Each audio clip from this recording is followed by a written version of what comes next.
Sistemas preventivos em condomínios residenciais. Hoje vamos aprender sobre a importância em saber tipos de sistemas preventivos contra incêndio em condomínios residenciais.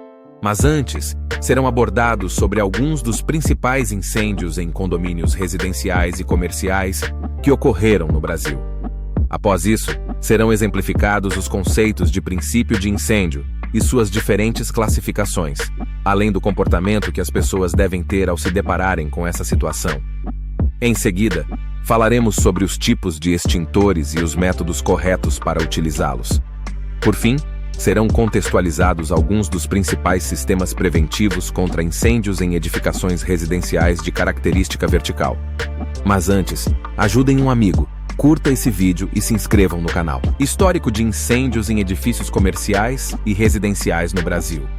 O primeiro exemplo de incêndio ocorreu no edifício Andraus, em 1972, na cidade de São Paulo. O fogo iniciou por meio de um curto-circuito nos cartazes de propaganda de uma loja, no terceiro andar. Em poucos minutos, o fogo tomou as lojas dos pavimentos inferiores e em seguida avançou para os andares superiores. A maioria das pessoas que ali estavam desesperam-se com o cerco das chamas nos pavimentos inferiores e, por isso, subiram em direção ao pavimento ático. Por sorte, o edifício Andraus possuía heliponto, o que facilitou o resgate aéreo por meio de helicópteros. Estima-se que naquele dia cerca de 500 pessoas foram retiradas do heliponto com o uso de helicópteros. Em 2 horas, o prédio de 27 andares estava tomado pelas chamas. Os fatores que desencadearam o incêndio a essa proporção no edifício Andraus ocorreram pela falta de manutenção nas portas corta-fogo das escadas, pela falta de parapeito entre um andar e outro, pela negligência nas manutenções nos extintores, pela má sinalização nos hidrantes de parede e pela ausência de brigadistas treinados, além de outros fatores. Nesse dia, dezenas de pessoas perderam suas vidas e cerca de 300 ficaram feridas. 2 anos depois, um incêndio de grandes proporções ocorreu no edifício Joelma, também em São Paulo. Após um curto-circuito no sistema de ar-condicionado, as chamas se alastraram rapidamente e provocaram a morte de 187 pessoas e deixou cerca de 320 feridos. Os fatores que desencadearam o número de tantas mortes nesta edificação estão relacionados à falta de escadas de segurança ou de escadas classificadas como protegidas, à falta de compartimentação estrutural para manter o incêndio em um único setor ou pavimento do prédio e, não menos importante, na edificação não havia detectores, nem alarmes contra incêndio, o que levou as pessoas a demorarem para entender o que estava acontecendo. Em decorrência disso, muitas pessoas, ao perceberem o incêndio em sua plenitude, pegaram elevadores comuns para tentar descer até o pavimento térreo, e outras subiram até o último pavimento na espera de um resgate aéreo, no intuito de fugir do calor e da fumaça. Entretanto, infelizmente, o edifício Joelma não possuía um heliponto, o que possibilitou a utilização de apenas um helicóptero no resgate às vítimas. Tal aeronave pertencia à Força Aérea Brasileira, mas apesar de ter sido utilizada para resgatar muitas pessoas naquele dia, infelizmente, muitos tornaram-se vítimas fatais do incêndio. Mas os últimos incêndios de grandes proporções em edifícios verticais só ocorreram em meados do século passado. Um dos últimos incêndios de grandes proporções em estruturas com características verticais ocorreu no edifício Wilton Paes de Almeida, em 2018. Neste prédio havia cerca de 140 famílias. Acredita-se que a principal causa que deu início a esse incêndio foi o excesso de aparelhos domésticos conectados a uma única tomada, o que resultou em um curto-circuito. Dentro deste edifício, os layouts das moradias foram construídos com material compensado não retardante a chamas e havia grande quantidade de lixo nos pavimentos. Fatores esses que potencializaram a expansão do incêndio por toda a estrutura. Além disso, no prédio, não havia extintores de incêndio, nem sistemas de alarme contra incêndio e sistema hidráulico preventivo, fatores esses que facilitaram a propagação do incêndio. Após 90 minutos da infraestrutura arder em chamas, o prédio de 24 andares colapsou. Nessa ocorrência, cerca de 8 pessoas perderam as vidas e muitas outras ficaram feridas. Isso quer dizer que incêndios dessa complexidade poderão ocorrer em nossos condomínios residenciais? A resposta para essa pergunta envolve muitos fatores, mas o que podemos afirmar é que quanto maior for o atendimento às normas de segurança contra incêndio em uma edificação residencial de característica vertical, menores serão os riscos desse sinistro se propagar para os demais apartamentos, pavimentos ou rotas de fuga. Por esse motivo, para atender às normas de segurança, deve-se levar em consideração a proibição de armazenamento de líquidos inflamáveis ou de materiais pirofóricos dentro dos residenciais, a importância da manutenção dos sistemas preventivos contra incêndio, a regularização das edificações que estão fora dos padrões de segurança e, não menos importante, a conscientização das pessoas quanto aos métodos de prevenção ao princípio de incêndio e ao uso adequado dos equipamentos e sistemas de segurança, caso esse princípio venha a ocorrer. Além, é claro, do correto procedimento para acionar o corpo de bombeiros no momento em que ocorre um sinistro. Mas, caso tenhamos a capacidade para utilizar um equipamento de segurança contra incêndio no momento de um sinistro, como saberemos discernir se o que está acontecendo é um princípio de incêndio ou um incêndio? Saber essa diferença é muito importante. Por isso, devemos sempre lembrar que uma combustão de proporções mínimas, caso seja controlada de forma ágil, é considerada princípio de incêndio. Por outro lado, se não controladas, tornam-se um incêndio. É importante entendermos que alguns dos sistemas preventivos dimensionados dentro de uma edificação têm a função primordial de combater o princípio de incêndio, como exemplos, os extintores. Outros sistemas preventivos têm a função de alertar os demais moradores sobre um incêndio. E ainda, outros têm como objetivo garantir que as pessoas saiam com segurança da edificação. Diante disso, caso uma pessoa tenha a capacidade física e emocional adequada, o extintor deverá ser utilizado quando o incêndio estiver em mínimas proporções. Geralmente, essa ação pode ser tomada quando as chamas encontram-se de maneira embrionária em um único equipamento, único objeto ou único imóvel, como por exemplo fogo em um ventilador dentro de um apartamento. Todavia, quando o princípio de incêndio evoluir para um incêndio, será possível perceber que o fogo terá se alastrado para outros imóveis ou equipamentos. O calor será mais intenso, o que tornará o ambiente potencialmente perigoso, com riscos fatais por queimaduras ou intoxicações por inalação de fumaça. Nesse momento, é importante que as pessoas mantenham a calma e acionem o sistema de alarme contra incêndio, caso o imóvel possua tal sistema. Em seguida, o corpo de bombeiros deverá ser acionado imediatamente, enquanto as demais pessoas da edificação deverão ser avisadas sobre o sinistro, pedindo para que todos saiam pela escada de segurança contra incêndio. Lembrem-se, o uso de elevadores comuns na ocorrência de um incêndio é extremamente perigoso. Evite utilizá-lo. Por fim, após descerem os lances de escada, as pessoas devem permanecer num ponto de encontro pré-determinado, fora da edificação. Qual é o procedimento mais correto e assertivo para acionar a guarnição do Corpo de Bombeiros sem que haja ruídos na comunicação? Em primeiro momento, deve-se manter a calma. Em seguida, ligar para o número 193. O atendente da central de emergências do Corpo de Bombeiros irá fazer os seguintes questionamentos. Qual sua emergência? Qual é o endereço do sinistro e um ponto de referência? Existem vítimas no local? Se sim, quantas vítimas? Após isso, o responsável pela central de atendimento irá encaminhar as viaturas adequadas para a ocorrência, para que as equipes de socorro e resgate se desloquem o mais rápido possível ao local. Enquanto isso, será perguntado ao requisitante o seu nome e um número de telefone para que seja possível entrar em contato posteriormente, caso seja necessário. Lembrem-se, quanto mais clara for a informação passada à central de emergências, mais fácil será para o atendente encaminhar os tipos de viaturas e o quantitativo de equipes de socorro e resgate mais adequados para o local do incêndio.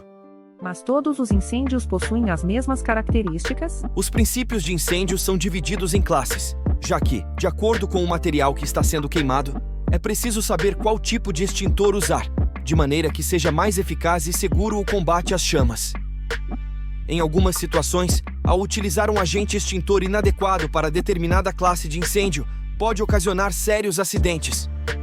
Por esse motivo, iremos destacar as classes de incêndios e os métodos e agentes extintores mais adequados para combatê-los. Os incêndios classe A são incêndios em materiais sólidos. Dentre eles estão tecido, papel, algodão, borracha e madeira. Eles devem ser combatidos com extintores à base de água que têm capacidade de resfriar o ambiente. E também podem ser combatidos com agentes próprios de extinção a incêndios, os quais geram espuma. O incêndio classe B acontece em líquidos inflamáveis, como óleo, gasolina, álcool e tinta. Esse tipo de fogo deve ser combatido com um extintor à base de pó químico tipo ABC, para abafar e combater a combustão imediatamente. A classe tipo C é determinada quando o incêndio ocorre em máquinas elétricas, transformadores, quadros de força e outros equipamentos ligados à energia ou energizados. Por isso, é necessário saber que o uso da água nesses equipamentos podem ocasionar curtos-circuitos e fazer com que o incêndio se propague ainda mais. A classe de incêndio D é a menos comum. Nela, substâncias como zircônio, zinco, titânio, lítio e urânio são alguns exemplos de metais que podem dar origem a esse tipo de incêndio.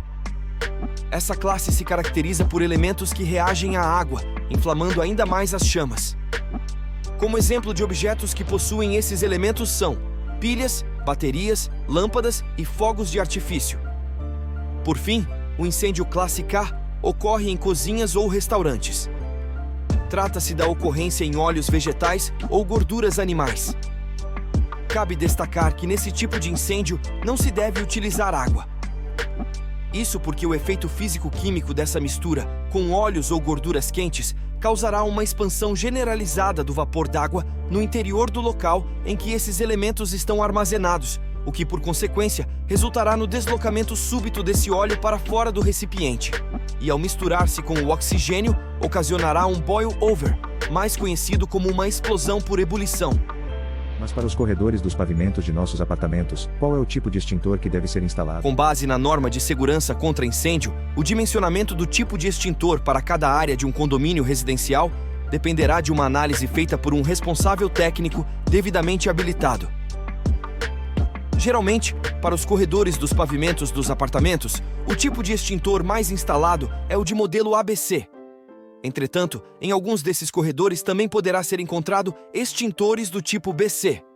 Caso tenha alguma dúvida, solicite ao responsável pelo condomínio que verifique essa informação nas pranchas do projeto preventivo contra incêndio da edificação aprovadas pelo Corpo de Bombeiros.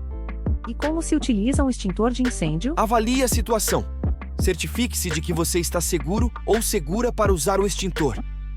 Se a situação de sinistro estiver além do seu controle, havendo fumaça densa, ou se você não se sentir seguro, evacue o local imediatamente e chame os bombeiros. Geralmente, extintores possuem um pino de segurança e uma alavanca de disparo. Remova o pino de segurança e segure o extintor pela alça. Mantenha uma distância segura do incêndio. Geralmente é recomendado de cerca de 1,5 m a 3 metros. Não se aproxime demais, pois pode ser perigoso. Aponte a extremidade da mangueira do extintor em direção à base das chamas, não para as chamas em si. Aperte a alavanca de disparo com firmeza para liberar o agente extintor. Use movimentos de varredura indo de um lado para o outro até que o fogo esteja completamente extinto. Continue a descarregar o extintor até que as chamas estejam completamente apagadas. Depois de extinguir o fogo, observe a área por alguns minutos para ter certeza de que o incêndio não reacende. Mesmo após apagar o incêndio, é importante evacuar a área, pois pode haver risco de fumaça tóxica. E como saberemos que o extintor está em perfeitas condições de uso? Para assegurar que o extintor esteja em perfeitas condições, ele não deve estar com o lacre rompido, despressurizado, recipiente com corrosão ou deformação, com mangueira, difusor e alça de transporte danificados, etiqueta de instrução ilegível ou ausente, e com o teste hidrostático vencido. Teoricamente ficou fácil entender para o que serve um extintor, mas como podemos fazer para utilizá-lo na prática, por meio de treinamentos? Como sugestão, orienta-se que os setores de treinamento do Corpo de Bombeiros sejam contactados para verificar se existe a possibilidade de ser efetuada uma capacitação para o manuseio dos extintores. Outra sugestão seria contratar um brigadista devidamente certificado pelo Corpo de Bombeiros para que possa dar uma instrução sobre o uso de extintores e dos demais sistemas preventivos, além, é claro, de fazer simulações de evacuação da edificação pelas saídas de emergência. Normalmente, nesses simulados, os condôminos interessados terão a experiência de utilizar um extintor para combater um princípio de incêndio em determinado objeto. E quais os demais sistemas preventivos contra incêndios que uma edificação residencial multifamiliar deve ter? O dimensionamento dos sistemas preventivos contra incêndio vai depender da característica da edificação, de sua área total construída, de sua altura, da carga de incêndio que possui e da norma de segurança contra incêndio que foi utilizada para regularizar esse imóvel no momento de sua construção.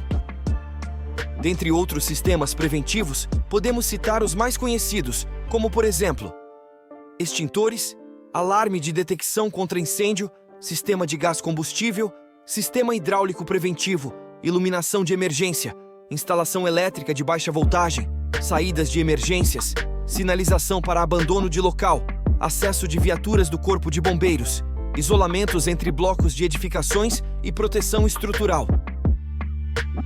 Lembrem-se de verificar em seus apartamentos se as mangueiras de gás de cozinha, que conectam a rede de gás ao cooktop ou fogão, estão dentro do prazo de validade e se foram certificadas pelo Inmetro.